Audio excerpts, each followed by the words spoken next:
Bonsoir tout le monde. Merci d'être venu à notre slot sur le monitoring des conteneurs en production. On va essayer de faire ça un peu dynamique avec Jonathan. Ouais. Merci déjà d'être venu pour cette journée du Container Day et de clôturer avec nous. On est ravis de vous recevoir. Je t'en prie. Donc, qu'est-ce qu'on va aborder sur ce slot? On va déjà essayer de voir ce que nous, en tant qu'exploitants, on a besoin de faire sur une plateforme avec des conteneurs un peu partout. Comment est-ce qu'on peut répondre à nos petites problématiques et qu'est-ce qui a changé avec les conteneurs et qu'est-ce qu'on doit faire pour les conteneurs. C'est un peu le but de ce slot. Donc avant d'aller plus loin, on va se présenter rapidement. J'ai la chance d'être sur ce slot avec Jonathan Raff. Bonjour, je suis ingénieur système et réseau, je suis principalement en charge de manière générale sur les plateformes de type container, donc tout ce qui est déploiement et exploitation de ces plateformes, donc Mesos, Marathon, Kubernetes. Et donc Jean-Pascal Thierry. Donc là, moi aussi, je suis consultant chez Xebia depuis 3 ans. J'ai eu la chance de travailler 15 mois sur un projet open source qui s'appelle Kodokojo, qui vise à fournir une plateforme d'usine logicielle de manière open source, et intégralement basée sur des conteneurs, avec du Mesos, du Docker et du Marathon. Donc il a bien fallu qu'on mette en place des solutions de monitoring dans ce contexte-là. Donc, ce que nous ne sommes pas sans vue. Donc, nous essayons toujours d'avoir une vision globale de la plateforme. Donc, de cette manière, on va toujours essayer d'avoir quelque chose qui va nous le permettre. Dans cette optique, j'ai plusieurs besoins moi en tant qu'ops. J'aimerais bien savoir ce qui se passe sur la plateforme. Je vais avoir des métriques numériques sur la plateforme. Donc, par exemple, je vais avoir l'utilisation CPU, donc des métriques techniques, l'utilisation CPU, disque, nombre d'IO, l'utilisation réseau. Mais je veux aussi des métriques business. Je vais pouvoir dire à mes supérieurs, niveau feedback, moi en ce moment j'ai tant de requêtes sur le serveur, j'ai tant de commandes qui sont en live, tant de transactions. Je vais pouvoir avoir cette info en live et la présenter. C'est important qu'on puisse l'avoir aussi bien en live qu'un peu plus tard dans le temps, parce qu'en cas d'incident, j'aimerais pouvoir aussi investiguer un petit peu sur ce qui s'est passé sur la plateforme. Et c'est des métriques qui sont importantes pour nous, pour savoir un peu ce qui s'est passé et mieux diagnostiquer et éventuellement trouver des actions à réaliser pour que le problème ne se reproduise pas, quoi. Mais aussi, je voudrais bien avoir du monitoring. Par exemple, à l'instant T, je voudrais bien savoir ce qui se passe sur la plateforme et aussi de manière chronologique, de manière à avoir un historique de ce qui s'est passé. Par exemple, l'application a démarré à 9h03, donc l'application a été déployée, puis à 9h25, il y a eu le temps de réponse de l'application qui était de 22 millisecondes. D'un coup, à 10h02, elle montait à 400 millisecondes, et puis à 10h05, d'un coup, elle a perdu une connexion à la base de données. Ça permet d'avoir une chronologie. Donc de cette manière, moi, je peux savoir qu'il y a eu peut-être un incident sur la base de données et qui a été progressif. C'est quelque chose qui me donne une première vision déjà. C'est généralement quelque chose qui est en complément de la métrologie et qui est souvent basé sur ce qu'on appelle vulgairement les logs, au final. Mais effectivement, dans cet ensemble de logs, on peut avoir 2 types de logs. On va avoir les logs effectivement très techniques sur les temps de connexion, mais on pourrait aussi avoir des logs business qui seraient spécifiques à l'application. Et enfin, je voudrais bien avoir de l'alerting. C'est-à-dire que quand ces événements se passent, donc là c'est vraiment de manière live, je voudrais bien être alerté des états anormaux. Donc, par exemple, à 3h du matin, j'ai ma plateforme qui est tombée. Donc j'ai la base de données qui ne fonctionne plus et d'un coup, j'ai plus de service. Peut-être que aussi, là c'est un exemple qui est peut-être pas pertinent, c'est qu'il me reste moins de 5% d'espace disque. Je ne veux peut-être pas être alerté la nuit via PagerDuty de 5% d'espace disque sur un serveur. Je pense que c'est plus important que le service à couper, dans ce cas je vais le régler, plutôt que 5% d'espace disque, je m'en occuperai le lendemain matin. Par contre, le fait qu'il n'y ait plus de commandes depuis plus de 20 minutes, ça veut dire que ma plateforme d'e-commerce, par exemple, j'ai plus d'achat depuis 20 minutes, c'est peut-être pas normal. Et peut-être que mon e-commerce, du coup, c'est quelque chose de plus européen ou mondial. Du coup, pour moi, 3h du matin, c'est 8h du matin pour le Japon. Et du coup, c'est vrai que j'ai plus de commandes, j'ai plus de chiffres. Il faut bien comprendre que l'alerting, en général, il doit être un peu sélectif, comme tu le dis. Et puis, en plus de ça, si on ne l'a pas en place, moi, j'ai déjà rencontré certains cas où, en fait, on payait des gens à regarder des tableaux d'écran avec des icônes qui changent de couleur et qui, en fonction de l'icône qui change de couleur, passaient du vert au rouge. Ils avaient une liste avec un ensemble de mails à envoyer pour juste alerter, en gros. Enfin, ce qu'on appelait de l'alerting manuel. On a déjà fait le coup. C'est pas très pratique. Enfin, moi, j'aimerais pas être payé à ça, en fait. J'aimerais pas être payé à regarder un écran pendant 8 heures la journée. Et puis, on est bien d'accord, avec le monitoring et la métrologie qu'on a vu juste avant, on est capable d'automatiser ça et d'avoir des choses assez sympas pour ça. Alors c'est bien tout ça, là on a exposé, c'est des choses, des concepts qui existent déjà depuis longtemps, hein, le monitoring, la métrologie et l'alerting, hein, c'est pas nouveau. Mais on aimerait avec vous aborder le point sur le fait, enfin, qu'est-ce que les conteneurs ont changé tout ça par rapport aux architectures. Donc voilà, on a connu comment dire, la démocratisation des VM qui ont déjà changé pas mal de choses sur notre manière de concevoir une machine. Et maintenant les conteneurs viennent encore chambouler un petit peu plus ça avec les VM. On va se retrouver avec tout un tas de conteneurs qui va être lancé sur un ensemble de machines. On va plus forcément être très très aware de là où ça se trouve. Et surtout, maintenant, on a les développeurs qui s'y mettent en plus à faire du conteneur, parce que bon, les conteneurs, au final, pour un exploitant, c'est quelque chose qui n'est pas forcément nouveau. De l'OpenVZ, ça fait longtemps que certains en font, même si c'était complètement masqué auprès des développeurs qui n'en avaient pas forcément conscience. Maintenant, ils en font avec du Docker, par exemple. Et ils se retrouvent à nous pousser leurs images avec tout ce que ça contient. Ça change quand même quelques petits trucs. Donc c'est ça qu'on aurait aimé aborder avec vous. Donc maintenant, on se retrouve à avoir... donc les développeurs nous livrent un conteneur, ou plusieurs conteneurs avec le service, et maintenant, qu'est-ce qu'on en fait pour les passer en production, quoi. Ça serait bien que ça fonctionne. Donc on ne voudrait pas que ce cas arrive, donc on ne voudrait pas se retrouver à déployer justement tous ces conteneurs en production, puis d'un coup, on les déploie et plus rien ne fonctionne. Ou alors, on se retrouve à avoir un incident en pleine journée ou en pleine nuit. Et on n'a aucune info. Voilà. C'est le cas qu'on ne veut vraiment pas. On veut savoir pourquoi c'est arrivé. Voire on a perdu des conteneurs, mais on ne les voit même plus, donc on ne sait pas qu'ils sont perdus. C'est des choses qui arrivent aussi. Et comme le dit très justement Jonathan, moi j'aimerais bien savoir ce qui s'est passé pour comprendre la route cause et que ça ne se reproduise pas, voir que je puisse prédire quand est-ce que ça va arriver, quoi. Du coup, actuellement, pour tout ça, qu'est-ce qu'on a ? Là, actuellement, la situation actuelle avec les infrastructures qu'on a, donc ça veut dire avoir des serveurs déployés ou des machines virtuelles, c'est qu'on a des agents de supervision qui sont contrôlés par un serveur. Par exemple, on va prendre l'exemple de Centreon, Nagios ou HPOV. On va avoir un nouveau serveur pour une application, il va falloir le déclarer à la main dans le serveur central. Vous pouvez dire, attention, maintenant, tu as un nouveau serveur, il est là-bas. Le problème avec ça, c'est vraiment la déclaration. Je vais avoir un équilibre à avoir entre la granularité de mes checks et la complexité de maintenance. Actuellement, ce qu'on va faire, c'est on va se dire, j'ai un template, par exemple pour un serveur WebLogic ou un serveur WebSphere, et un jour, on va me dire, maintenant, tu as un serveur Tomcat, parce que, écoute, maintenant, c'est un nouveau besoin. Je vais devoir adapter mon template. Au final, je vais avoir un nouveau template, donc avec les nouvelles nécessités, peut-être des nouveaux checks, mais peut-être des checks qui n'ont pas de nécessité non plus. Par exemple, il peut y avoir un check sur WebSphere qui va me dire, je vais vérifier la lib de toutes mes JVM, et sur Tomcat, ça n'a pas d'utilité. Donc j'ai un check qui ne sert à rien, et qui va peut-être être rouge pour rien, et que je vais mettre à la main en mute dans Nagios parce qu'il m'emmerde. Ouais, ça a l'air sympa tes templates, dis-moi. Ouais, c'est très pratique en fait. Au final, je me retrouve à avoir pas un seul template, mais plein de templates qui sont en fait aussi complexes qu'avoir des cas spécifiques. Donc, finalement, ça m'arrange pas. Hein. D'accord. Quid du monitoring avant l'arrivée des conteneurs, finalement, on faisait déjà du serveur d'application. On venait déployer des trucs qui étaient censés être portables entre serveurs d'app pour du Java. Voilà, et du coup, moi, équipe d'infrastructure, je venais, je livrais un Tomcat ou un WebSphere ou un WebLogic. Les développeurs me fournissaient le AR ou le WAR et je déployais ça dans le serveur d'app. J'étais content. Et en plus de ça, vu que c'était moi qui fournissais le middleware, je fournissais généralement un petit outil à moi pour faire le monitoring dedans. Voire des fois, le middleware me fournissait l'outil qu'il fallait pour faire le monitoring, mais c'était assez spécifique à mon middleware. Mais au moins, je l'avais. Et puis, du coup, avec tes histoires de templates et autres, je pourrais avoir des métriques, mais bon, des fois, elles ne sont pas toujours adaptées, quoi.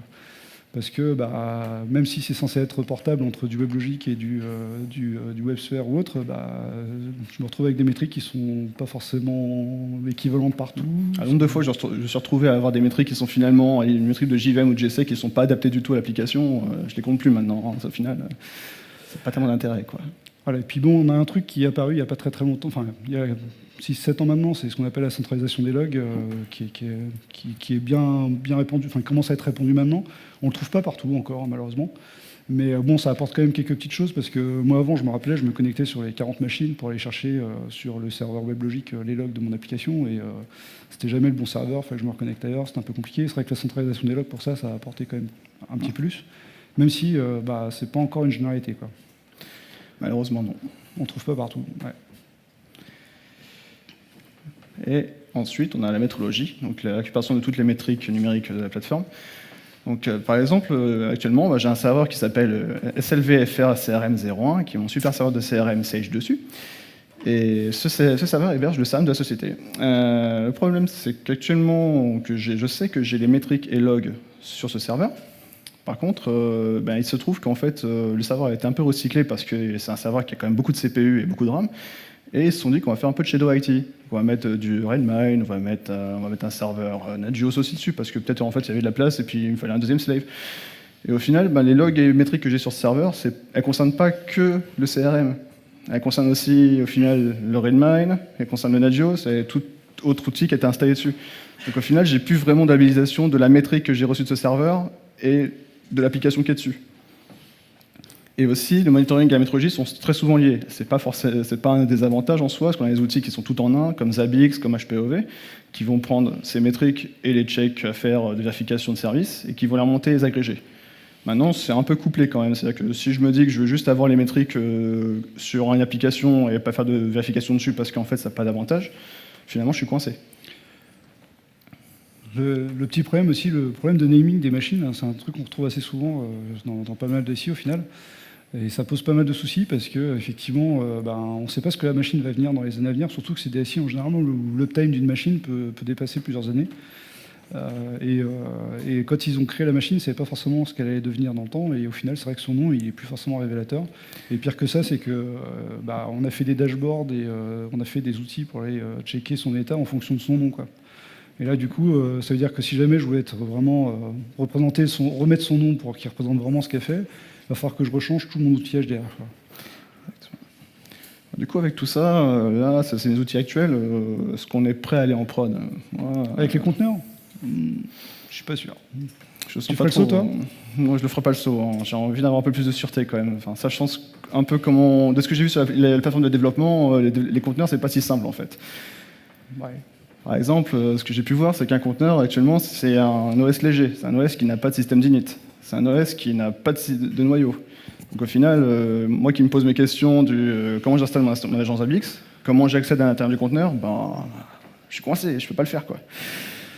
Et comment j'audite ce que font les utilisateurs. Par exemple, avant, j'avais un audit day qui était sur le serveur, qui s'occupait de vérifier tout ce que font les utilisateurs sur le serveur des admins, par exemple. Là, je peux plus le faire.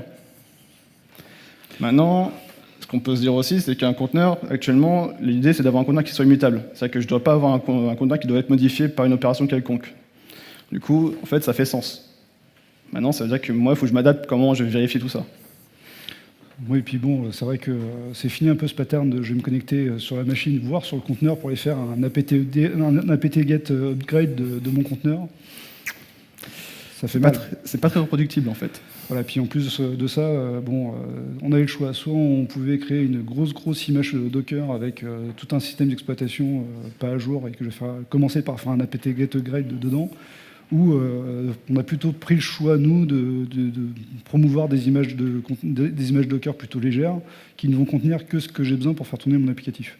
Donc effectivement, les premières réactions, des fois, c'est « mais où bash ?» Je suis sur une Alpine, donc j'ai que du SH déjà. Encore mieux, où il est où mon init? Du coup, c'est vrai que pour l'installer des outils de monitoring ou de métrologie là-dedans, c'est plutôt un peu corsé, quoi.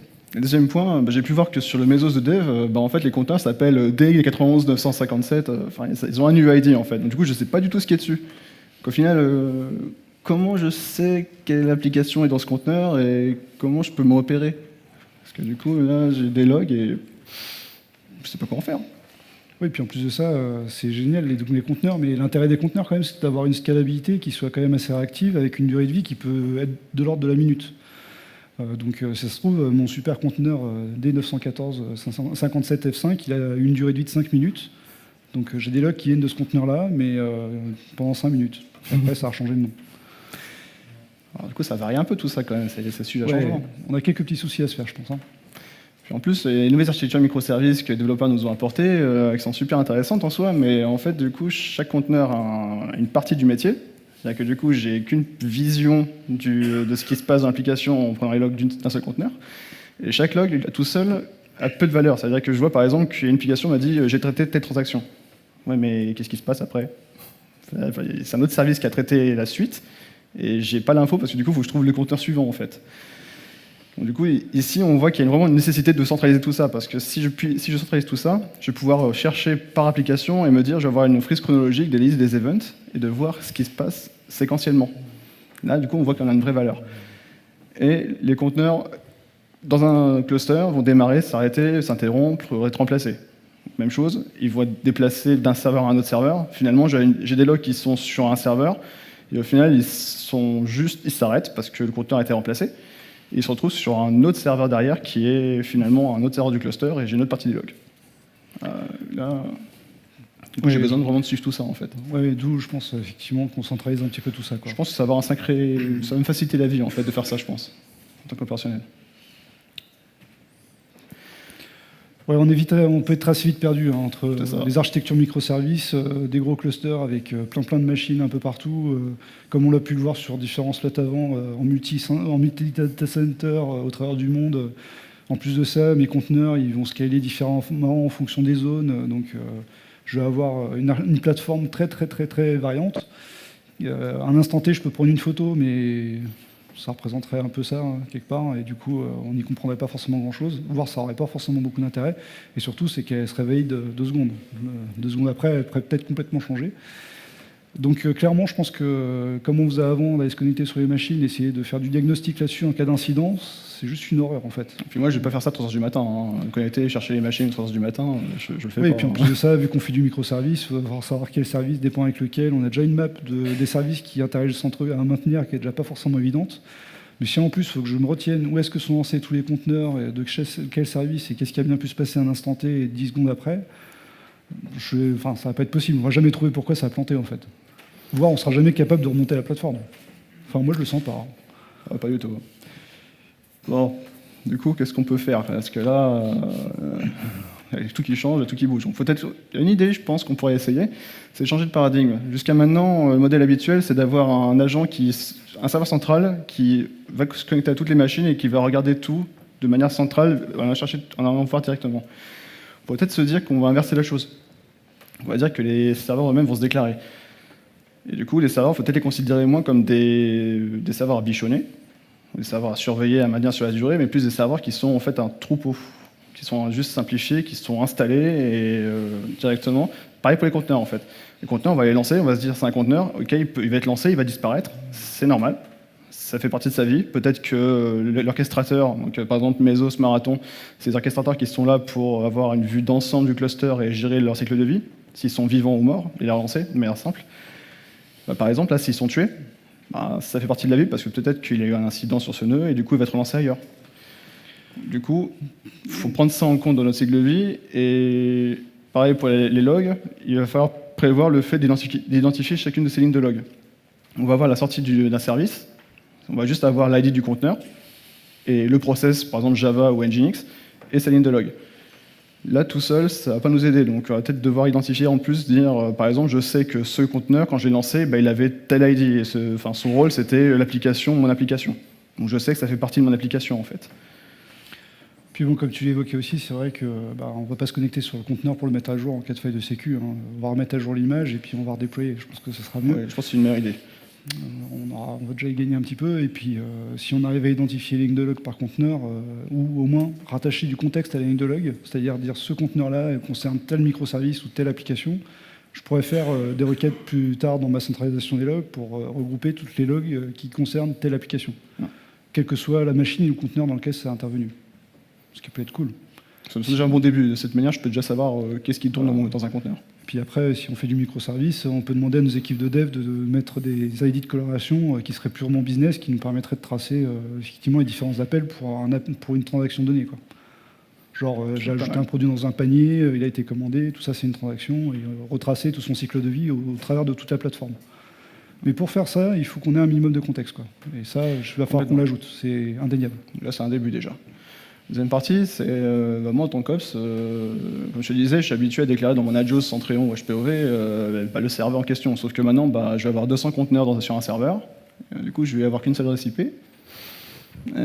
Comment je fais? En plus, ils vont se déplacer, c'est pas très pratique. Du coup, là, pour ce cas-là, il y a certaines vérifications qui n'ont plus de sens. Par exemple, se dire je vais vérifier le disque, je vais vérifier la mise à jour de sécurité dans un conteneur. Au final, un conteneur est stateless. Est censé pas être modifié. Donc si je dois le remplacer, au final, je vais faire une nouvelle image, la mettre à jour et remplacer. Donc faire un check de disque, là, j'ai pas d'intérêt. Donc, finalement, je vais retirer ce check. Pareil pour les Ouais, mises en surtout production. qu'en plus, je ne sais pas si vous êtes jamais amusé à faire un DF tirage dans un conteneur, hein, mais à part si vous avez limité les quotas, en gros, vous allez remonter le volume restant sur le hôte. Donc si vous avez 10 conteneurs sur un même hôte, vous avez l'impression d'avoir fait x10 sur votre espace disque, ce qui est faux au Ce final. qui est complètement faux. Donc effectivement, ça va perdre beaucoup de son intérêt. Ouais.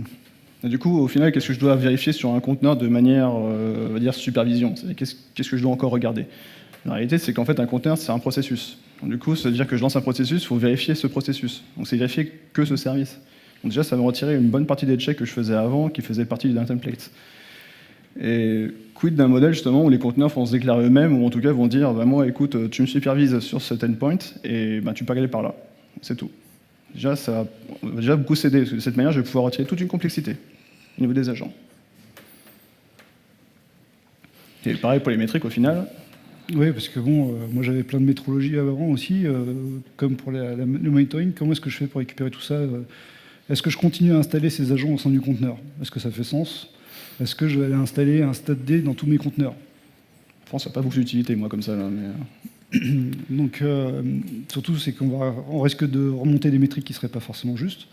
Mais en plus de ça, il y a certainement matière à plutôt aller collecter des métriques qui seraient sur le host. Parce qu'effectivement, si le host, lui, il lui reste moins de 10% de disque, je serais peut-être intéressé parce que je vais peut-être prévoir un crash. Donc, je pense qu'on va peut-être plutôt s'intéresser à ce qui se passe en dehors du conteneur sur son host, voire essayer de voir est-ce qu'on ne pourrait pas récupérer quand même quelques métriques de l'intérieur ou de monitoring de l'intérieur du conteneur, quoi. Mais de l'extérieur, on ne va pas aller installer des agents au sein du conteneur pour faire ce travail-là. D'autant plus que si je devais faire ça, ça voudrait dire qu'il faudrait que je dise aux équipes de dev qui me fournissent l'image Docker qu'ils installent dans leur image, en plus de ce qu'il leur faut pour faire tourner leur applicatif, les outils qui sont nécessaires à moi, exploitant, pour faire le travail de monitoring et de métrologie. Donc on va essayer de sortir ça du conteneur, je pense que ça serait plus malin. Ouais. Moi, je pense que c'est une bonne idée à ce niveau. Je suis pas sûr que les développeurs apprécient qu'on leur dise que pour faire fonctionner leur image Docker sur leur poste de dev, il leur faille un Agios ou Non, non, je pense aussi. Hein. Déjà, mettre un environnement Vagrant sur le show, c'est déjà pas mal, et même avoir un Docker for Mac sur sa machine, c'est déjà compliqué. Alors en plus, il faut ajouter tout un environnement autour, c'est pas la peine. Du coup, on va déjà commencer par se créer une vue d'ensemble. Donc cette vue d'ensemble, c'est déjà commencer par récupérer l'ensemble de ces logs. Donc déjà, c'est mettre en place une centralisation des logs. Pour mettre en place cette centralisation, on a déjà plusieurs outils. Le premier outil que vous connaissez tous, en tout cas côté opérationnel, c'est R6log. R6log est déjà configuré par défaut par votre distribution pour récupérer tous les event systems. Donc vous avez déjà une partie qui est faite. La deuxième partie, ça va être les conteneurs. Alors, en supposant que côté applicatif, tous les logs sont remontés sur la sortie standard, donc ce qui va remonter ça côté Docker ou Rocket sur la sortie standard, du coup, donc être logué, vous allez pouvoir utiliser les plugins d'intégration au niveau de Rocket et de Docker.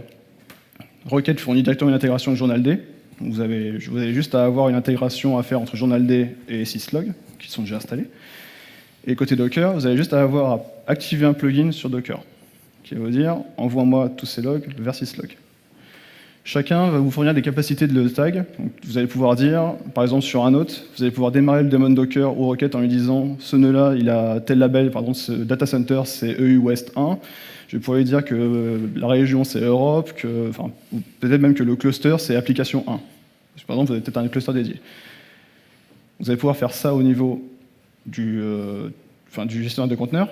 Vous allez aussi pouvoir faire ça autrement après, vous allez voir. Donc une architecture, on va dire normale, en tout cas... Qu'on pourrait envisager pour la collecte de logs, ouais. C'est d'avoir justement, comme je disais, CR6log partout, sur tous les nœuds, qui vont envoyer tous ces logs vers un cluster Kafka, et ensuite qui vont être indexés. Alors, rapidement, vous voyez que vous avez le R6log qui vous fait du coup tout ce qui est forward d'event system, donc ça c'est quelque chose qui se fait déjà. La partie R6log, on va en parler après, c'est la configuration, pareil, ça va le forwarder. Kafka, c'est un broker de message. Alors si je la fais assez rapidement, si vous avez entendu parler de RabbitMQ ou de RabbitMQ, c'est du même principe. La différence est que vous allez devoir... La différence, c'est un journal de commit. Vous allez produire un message qui va être produit et ensuite stocké. De l'autre côté, vous allez consommer et ensuite dire « Ok, je l'ai consommé, je confirme que je m'en suis occupé ». Ce type de cluster est scalable, c'est-à-dire que vous allez pouvoir avoir 1, 2, X, plein de nœuds. Vous allez voir pourquoi après c'est utile. Donc, les events, je les envoie tous au Kafka Cluster, et ensuite, j'ai la stack habituelle que vous entendez si vous avez entendu parler de Elasticsearch, Logstash et Kibana.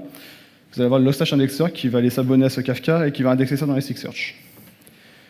Ici, le gros avantage de Kafka Cluster, c'est qu'il va jouer le rôle de hub de données. Parce que ce que vous n'avez peut-être pas vu tout de suite, c'est que ces events que vous allez recevoir au niveau log, ça n'a pas qu'une valeur de monitoring, ça a aussi une valeur de business. Côté business, vous allez pouvoir les utiliser pour vous dire, j'ai eu tant de requêtes sur mon front, j'ai eu tant de commandes dans mon business, j'ai eu tant de transactions qui ont été faites côté bancaire. Ce genre de choses, c'est des logs qui arrivent aussi là-dedans. Du coup, vous allez pouvoir envisager le fait de peut-être connecter un jour un cluster Hadoop derrière le Kafka. C'est des évolutions possibles. Du coup, le fait de choisir Kafka, ça vous permet d'avoir une flexibilité au final. Ça a effectivement deux gros intérêts, le cluster Kafka, c'est que c'est un outil qui est capable d'encaisser une charge juste monstrueuse.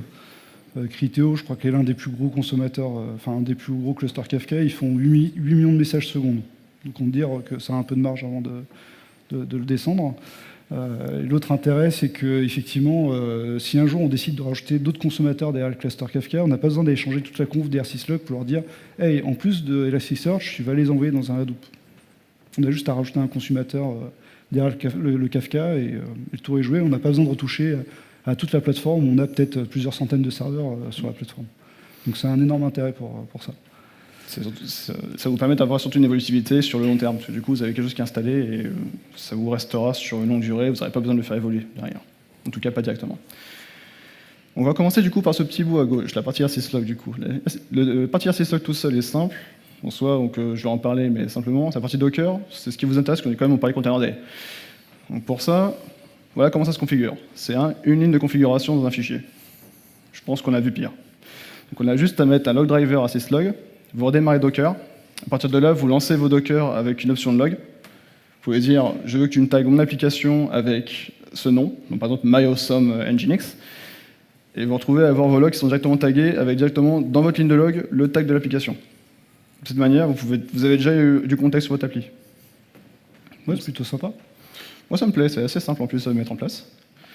On a la même chose chez Rocket, mais sauf que chez Rocket, l'intégration est faite encore plus loin déjà, donc on a juste à configurer en réalité journald qui va vous juste lui dire de forwarder tout ce qu'on a vers syslog. Une fois que c'est fait, on a directement tous les messages qui arrivent dans syslog. Okay. Il y a quand même une petite deuxième partie à ça. Waouh. Là, c'est la partie rsyslog. C'est là où ça se complique un petit peu. rsyslog, il a deux parties pour la configuration. On a la partie template, qui va définir le message qui est envoyé donc sur Kafka ou sur les fichiers, ça comme vous voulez. On a pris le parti de faire un fichier JSON, donc un message JSON, qui va contenir... Donc la première ligne, c'est le time generated, donc c'est la date du message. Deuxième, c'est de qui ça vient. Troisième, donc la source, la même chose, mais on est en l'IP en clair, de manière à savoir directement, on va peut-être se connecter le jour où on a un incident, peut-être qu'on n'a plus de log. Le message, donc pour contenir, c'est là où on va avoir justement le timestamp avec l'app-name, donc c'est l'app-name qui va contenir justement notre tag avec l'application, et derrière le message de log. Et ensuite, on a les fields, on va directement exporter l'ensemble des champs qui sont donnés par la syslog. Donc on va avoir la facility si c'est du info, si c'est du debug, etc. On va l'avoir en mode texte et en mode numéro. Donc ça, c'est le format habituel chez syslog. L'app-name une deuxième fois et le PID. Alors, si comme moi, vous avez un peu peur du format de templating, c'est à peu près documenté. L'autre intérêt, c'est qu'à la rigueur, assez rapidement, on peut aussi intégrer des tags en dur. Par exemple, si on configurait ça avec un outil d'interface code, on pourrait rajouter des éléments comme l'environnement dans lequel la machine tourne, le rack, le data center, ce genre de choses. On pourra ajouter autant de contexte que vous voulez là-dedans et ça sera autant de données que vous pourrez requêter après pour la centralisation. L'avantage, c'est que si vous le mettez là, du coup, ça va directement être tagué pour tout, pas seulement pour les logs Docker. Ça va être pour les logs aussi système, SSH, audit, SE Linux, etc. Tout passera par ça et sera tagué. Ensuite, derrière, on envoie ça sur Kafka. On peut l'envoyer sur Kafka, donc on configure donc, le pod. Comme je disais, donc là c'est OM Kafka. Ce module-là est disponible depuis rsyslog en 8.7, donc c'est une version qui est sortie il y a 1 an et demi. On a ensuite le topic. Alors, sur Kafka, je parlais tout à l'heure que c'était un broken message. Donc on a un concept de topic. Un topic, en fait, c'est, on va dire, une file. On va dire, c'est le sujet, c'est j'envoie des messages de type applog ici, et j'envoie les messages sur ce sujet. On peut avoir d'autres topics. C'est un choix. Après, on peut se dire, par exemple, que sur plusieurs clusters différents, je vais avoir un topic différent pour pouvoir différencier la chose. Alors là, c'est plus des raisons de scalabilité aux choses. Donc, c'est pas le sujet du talk sur Kafka. Donc, si vous avez des questions là-dessus, n'hésitez pas à venir me voir après. Partitionnement auto, ça fait partie aussi de Kafka, donc ça, juste écoutez-moi là-dessus. Brokers, vous allez dire la liste de serveurs, donc c'est là où il faut envoyer le log. Et template, c'est utiliser le template qu'on a déclaré juste avant. Donc, vous pouvez déclarer plusieurs templates si vous voulez. Et on a d'autres flexibilités dans R6log. Là-dessus, vous allez avoir des flexibilités du type les conditions, pour dire si dans le message de log je contiens info ou autre chose, pouvoir faire des actions dessus. C'est une flexibilité qui est plus poussée que vous allez pouvoir avoir dans la doc d'R6log. Mais là, je ne l'apporte pas parce qu'en fait, l'idée, c'est de prendre juste tous les logs et les envoyer directement. Alors, c'est bien beau tout ça, mais c'est quand même... pourquoi R6log? Parce qu'on a pu voir quand même que le template, c'est pas simple. Oui, c'est pourquoi on a fait ces choix. Alors pourquoi R6log? C'est parce que, comme l'a dit tout à l'heure Jonathan, c'est quand même un outil qui est installé de base dans presque toutes les distributions les plus utilisées, CentOS, Ubuntu, etc. Il est déjà présent, c'est fiable aussi, c'est utilisé, ça existe et c'est mature, ça existe depuis déjà très très longtemps, on va dire, et c'est utilisé par la plupart des ops. Il y a un protocole standard syslog qui est aussi éprouvé, qui permet d'échanger les messages. Et puis surtout, comme l'a dit tout à l'heure Jonathan, au final, de base, il intègre déjà tous les events du système. Donc on n'a pas besoin d'intégrer ça, on a juste eu le petit bout de configuration un peu moche à faire avec les templates là, pour intégrer les logs de Docker, mais c'est tout, quoi. Alors il y a d'autres options, effectivement, il y a Logstash Zipper et FluentD qui sont deux providers de logs qui permettraient de faire ça aussi, mais il va falloir faire le travail d'aller intégrer aussi les log systems si vous voulez utiliser ces outils-là. Ça marche aussi. Hein. C'est un choix. Vous pouvez faire le choix de faire du FluentD, dans ce cas-là, vous faites la configuration manuellement. Alors après, ça peut apporter d'autres éléments de flexibilité en fonction de votre besoin. C'est un choix.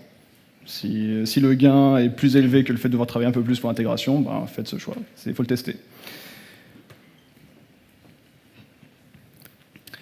Voilà, donc c'est bien. Donc ce qu'il faut vraiment faire attention quand on veut loguer avec du conteneur, c'est effectivement de rajouter du contexte. On va marteler un peu là-dessus, mais c'est important. Sachant que de base, avec du R6log, vous avez déjà quand même pas mal d'éléments, genre sur l'IP de la machine, l'ID du conteneur, le nom du process qui est dessus. Et en plus de ça, on peut récupérer effectivement d'autres informations comme son rack, etc. Mais aussi et surtout, ce qui va nous intéresser, nous, c'est l'application, le microservice qui est en train d'être logué sur cette ligne. Donc c'est déjà très bien intégré, que ce soit sur Rocket ou sur Docker. On vous a mis un joli lien sur la doc pour la configuration de syslog avec tous les tags et toutes les informations qui sont ajoutées aussi à chaque event log. C'est-à-dire que en fait, quand Docker ou Rocket va récupérer un message dans le stdout, il va venir l'enrichir de base avec un ensemble de données en plus du tag que vous allez rajouter, quoi. Donc il y a de la doc pour vous fournir l'ensemble des tags qui sont mis en auto. Alors attention, vous allez vite crouler sous les logs, hein, parce que R6log avec les log systems, vous allez tomber sur les logs du genre tiens, machin s'est connecté en SSH sur la machine, où il a planté, il a réessayé 4 fois, plus des fois aussi une bonne palanquée de lignes vides. Ouais, c'est Linux qui s'est dit je suis en mode enforce, ou même juste en permissive, et je me retrouve à avoir toutes les actions possibles qui se passent sur les Linux qui sont loguées. Donc il ne faut pas hésiter à filtrer, mais faites attention à ne pas être trop restrictif sur vos filtres, parce que, comme l'a dit tout à l'heure Jonathan, il y a certaines données que vous n'allez peut-être pas exploiter dans les médias, mais que vous allez certainement vouloir exploiter dans le futur, et si jamais vous avez filtré toutes ces données-là, vous n'aurez jamais la possibilité de les explorer. Par exemple, effectivement, sur les logs d'un load balancer, sur la machine, vous n'allez peut-être pas tout de suite regarder les connexions entrantes, mais dans un futur plus ou moins proche, vous allez peut-être vouloir commencer à regarder pour faire de la détection de fraude, pour éviter le piratage, les attaques DDoS, etc. Donc il ne faut pas trop filtrer. Ensuite, une fois qu'on a fait cette centralisation de log, on va aussi s'occuper des métriques maintenant. Parce qu'on sait bien les events, où maintenant on a les events dans Kafka et directement dans Elasticsearch. On se retrouve à avoir du coup tout ce qui se passe, on va dire de manière chronologique sur la plateforme. Maintenant, je n'ai pas de métriques numériques. Et comme on l'a dit, on ne va pas les coller un collectD par exemple ou un statD dans les conteneurs. Ça. Donc ce qu'on va faire, c'est qu'on va plutôt mettre ce genre d'agent là sur le host et on va essayer d'aller interagir avec les API qui sont fournis par nos runners de conteneurs préférés type Docker et Rocket, qui fournissent des API pour aller justement consulter les métriques qui sont liées à un conteneur donné, sur sa consommation CPU, RAM et disque par exemple, mais aussi les I/O network. Donc on va aller plugger notre agent pour aller interroger ces API, récupérer les métriques et puis les traiter comme si c'était de la machine, quoi. Du coup, tout ça, ça me donne des métriques système, utilisation CPU, mémoire, on va dire disque, même si c'est pas très intéressant, et réseau. Maintenant, conteneur, il a quand même une application. C'est quand même son but premier, c'est de lancer une application. Donc maintenant, Jusqu'à maintenant, la tendance, on va dire, c'est soit les développeurs vont fournir de manière de fournir des métriques dans l'application, soit il n'y en a pas, et la solution peut-être courante là-dessus, c'est de se dire, je vais prendre un agent d'APM qui va faire de l'inspection de la réflexion. Alors l'inspection de la réflexion, c'est des choses qui vont aller voir dans l'application pour essayer de voir comment elle est faite au niveau des classes, objets et autres, et prendre des métriques dessus. Le problème avec ce type d'approche, c'est que ça ne donne pas des métriques forcément très pertinentes parce qu'on ne sait pas d'où elles viennent exactement. Donc il faut essayer de comprendre ce qu'on en fait. Puis encore une fois, on ne va pas installer ces agents-là. Et on ne peut pas tous les installer. Donc ce qu'on se dit, hein, c'est finalement, on va peut-être demander aux développeurs de nous fournir des métriques intéressantes. Parce que finalement, ce qui nous intéresse, c'est d'avoir des métriques business dans l'application. Et quelque part, ça se tient qu'on le demande aux développeurs, parce qu'eux, ils sont les mieux placés encore pour savoir quelles métriques business leur application sont en capacité de remonter, quoi. Moi, je ne sais pas que le service A, en fait, c'est un service qui fait des commandes dans le panier et que l'autre, il fait le traitement de flux bancaire. Du coup, c'est chaque service qui sait ce qu'il a d'intéressant à en loguer comme business. Donc, plutôt que d'essayer d'imposer des outils et des manières de faire à nos développeurs, on va plutôt essayer de rentrer en communication avec eux pour leur dire, voilà, nous, on voudrait ces métriques-là, vous êtes les mieux placés pour nous les monter, donnez-les-nous. En plus de ça, avec l'arrivée des conteneurs, c'est fini le temps où on faisait que du Java. Maintenant, on va arriver des serveurs en Node, des serveurs en Go. Chaque technologie a sa manière aussi de faire ses logs et son écosystème. Donc ça fait sens de dire, on va fournir plutôt un endpoint à nos développeurs pour la prod, pour leur dire, nous on est capable de collecter ces métriques via ce cheminement-là. Par contre, à vous de nous les fournir. Enfin, à vous de nous fournir les métriques, quoi. On n'a pas trouvé de solution moins intrusive, comme on a pu le trouver par exemple avec les logs, parce que les logs, ils ont juste besoin de faire un std out et c'est bon. Là, on est obligé de leur demander un petit effort, mais au final, c'est peut-être ce qu'il y a de plus intelligent à faire. Enfin, nous, c'est ce qu'on a estimé qu'il y avait de plus intelligent à faire. Ouais. Et ensuite, du coup, maintenant, comment on les récupère et centralise ces métriques? Alors là, on a plein de choix. Alors, on a eu un des talks précédemment de Prometheus qui parlait de l'approche pool, on va chercher les métriques. Là, pour ce talk, on a fait un peu le choix de l'approche en mode push. C'est un choix, c'est pas un silver bullet. Vous pouvez faire le choix inverse et ça se fait aussi. Du coup, premier composant, c'est la collecte des métriques. Donc on va avoir collecte-D, on va avoir Telegraph, on va avoir Prometheus, comme on a pu le voir juste avant. Dans ces cas-là, vous allez avoir des listeners ou des exporteurs de métriques qui vont être au plus près de l'application pour récupérer les métriques, déjà. Une fois qu'elles ont été récupérées, vous allez les écrire, ces métriques, dans une base de données time series. Alors, une base de données time series, c'est une base de données qui va stocker des séries de temps, une série de temps étant une liste de métriques qui sont chronologiques avec une valeur, un nom, et un timestamp. Et en plus de ça, l'intérêt des bases de données time series, c'est qu'elles incorporent aussi des fonctions qui permettent de gérer des ranges de temps. Genre, donne-moi la moyenne des points sur un range de temps. Ou fais-moi des sommes de séries, etc. Enfin, c'est capable de manipuler les datas dans le temps, quoi. C'est surtout ça son intérêt. Et une fois qu'on a récupéré ces métriques qui ont été envoyées vers ces systèmes, on va pouvoir ensuite les visualiser. Alors Prometheus fournit des interfaces web pour ça. On va aussi avoir Grafana, on va aussi avoir Chronograph, qui est fourni par la stack TIG, donc chez Influx, qui va permettre de voir ces données. Donc là, vous allez pouvoir les visualiser et en faire des dashboards. Donc à ce moment-là, vous allez pouvoir justement creuser dans le passé en cas d'incident ou montrer en live des choses, par exemple en mode business. Dans tous ces outils, vous pouvez faire du mix and match. C'est-à-dire qu'il n'y a pas de stack super meilleur que toutes. Vous pouvez vous dire que je prends du Prometheus pour toute la chaîne. Vous pouvez aussi vous dire, je vais prendre Telegraph pour une partie, InfluxDB pour le stockage, et puis en fait, je ne vais pas prendre la stack Chronograph de chez Influx, mais je vais prendre Grafana. C'est pas un problème, c'est ce qui correspond à votre besoin. Là-dessus, vous devez tester, en général, c'est la meilleure méthode, et voir qu'est-ce qui vous correspond le mieux. Et bien sûr, de toute la partie collecte, chacun des outils fournissent des manières de taguer les métriques, de manière à pouvoir savoir d'où elles viennent. De manière à pas retrouver dans... Comme pour les logs, on a besoin d'avoir du contexte pour retrouver nos métriques, quoi. Mais à part tomber dans le problème du j'ai les métriques, mais je ne sais pas à quoi elles correspondent au final. Donc voilà une idée d'architecture pour récupérer ces métriques. Donc là, on a fait le choix de collecte-D. Qu'on a installé donc sur les hosts, bien sûr, pas dans les conteneurs.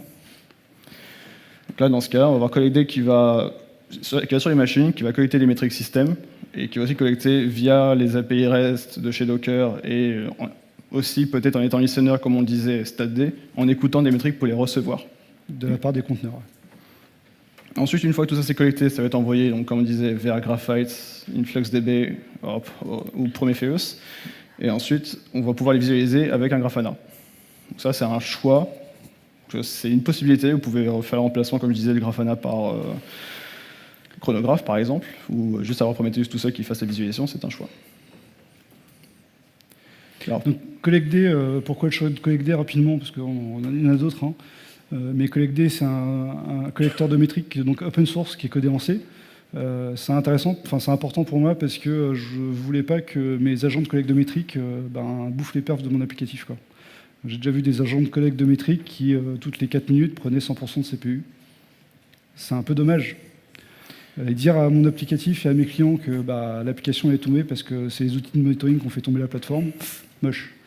Bon, faut dire qu'on faisait des trucs tordus aussi dedans, mais bon, soit on pourrait aussi faire ça avec du CollectD, ceci dit. Hein, mais l'empreinte mémoire de CollectD, pour le coup, est quand même assez faible. C'est assez efficace. Il y a une communauté qui est très très active autour de CollectD.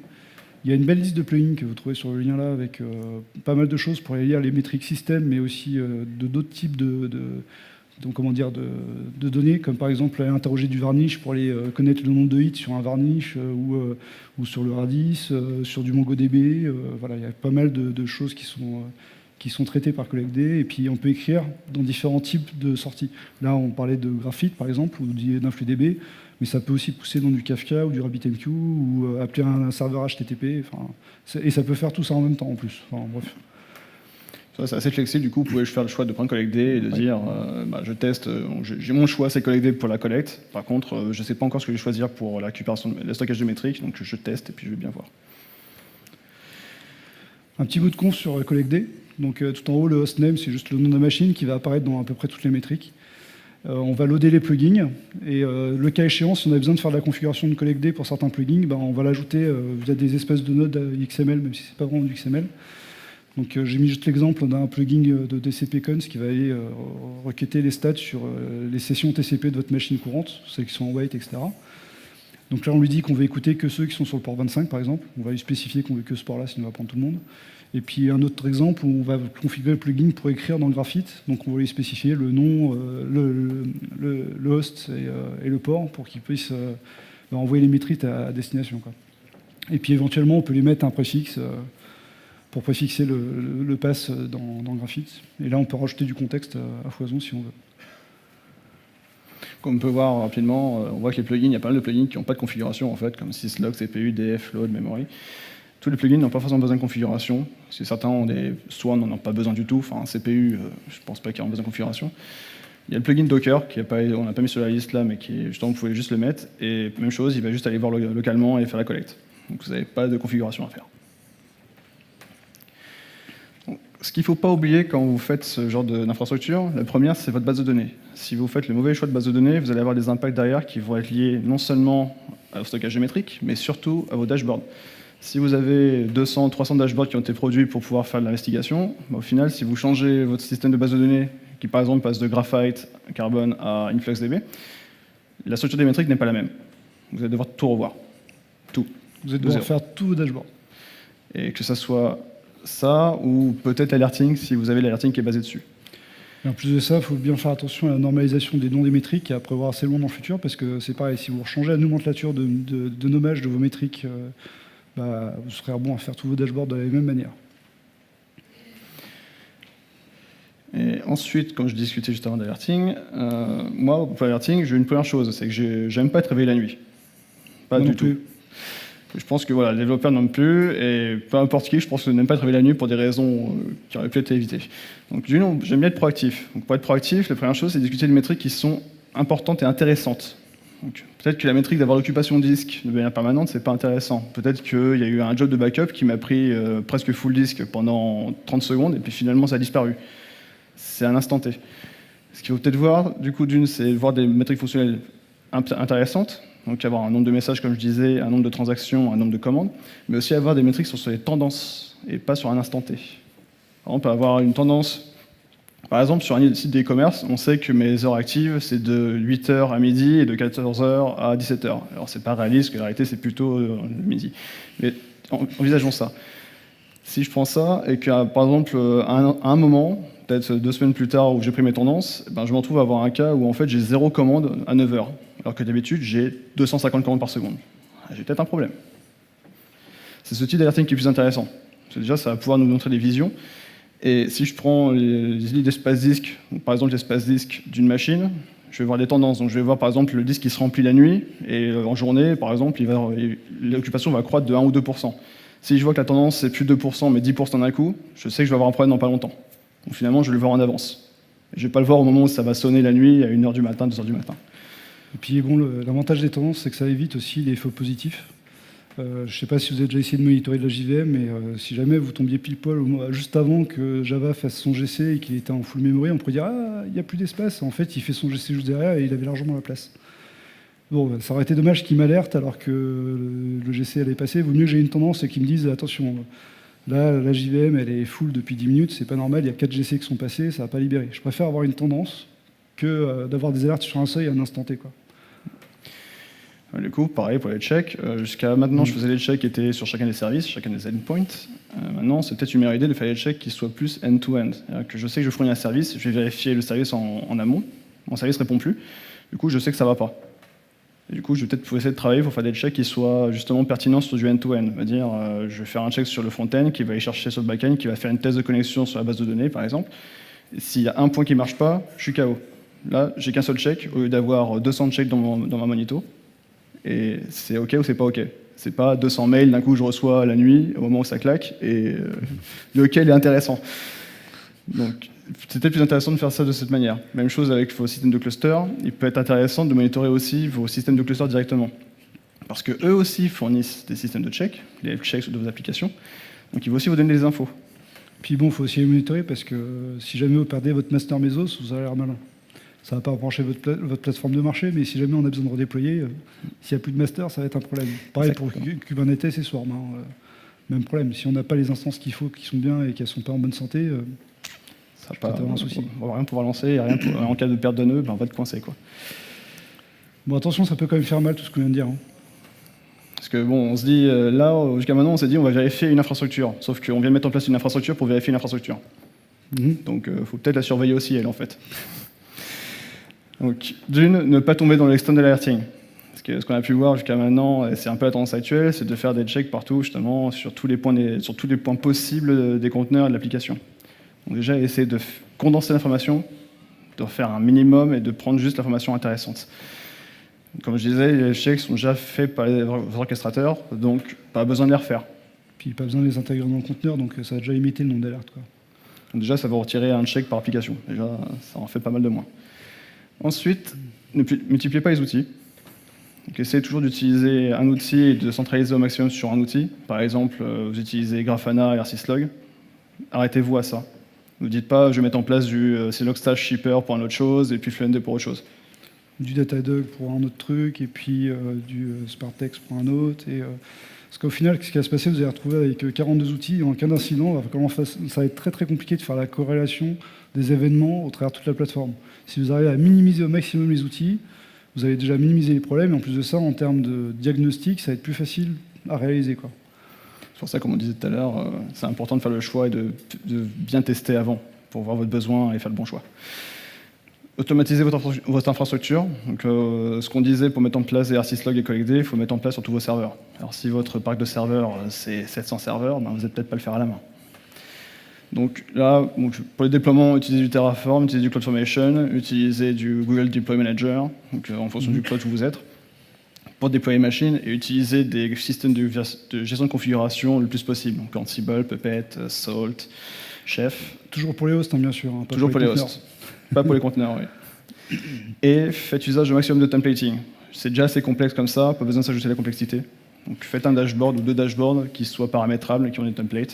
Vous pouvez les faire évoluer et vous n'avez pas besoin de trop réfléchir à chaque fois à une nouvelle application, à un nouveau conteneur. Ça vous simplifie la vie. C'est vrai que là on a mis pour les dashboards de métrologie, mais ça peut être aussi pour les monitoring, l'alerting de la même manière. Une application Java à peu près, on peut être sûr qu'on aura grosso modo les mêmes besoins, quel que soit l'appli. Et dernier point, ça on en parlait rapidement tout à l'heure, Jean-Pascal, c'est ne sous-estimez pas la volumétrie. Justement, vos logs. Les logs qu'on a, vous allez avoir une volumétrie très élevée, et avoir un flux de logs très élevé, vous avez les event systems et applications. Du coup, faites en sorte de faire du capacity planning dessus. Faites attention. Oui, parce qu'en plus, en général, si la boîte marche et que le projet fonctionne, la plateforme, elle est vouée qu'à grandir. Donc, il faut prévoir ça. Donc faites attention. D'une part sur la charge à un instant T de log qu'elle peut prendre, mais aussi par rapport à la rétention. C'est-à-dire que, est-ce que ça va vraiment vous intéresser de garder les données sur 10 ans, quoi? Ou est-ce que vous allez vouloir les garder à 10 ans, mais sur la même granularité? Je m'explique, sur de la métrologie, je vais peut-être vouloir garder des points toutes les secondes.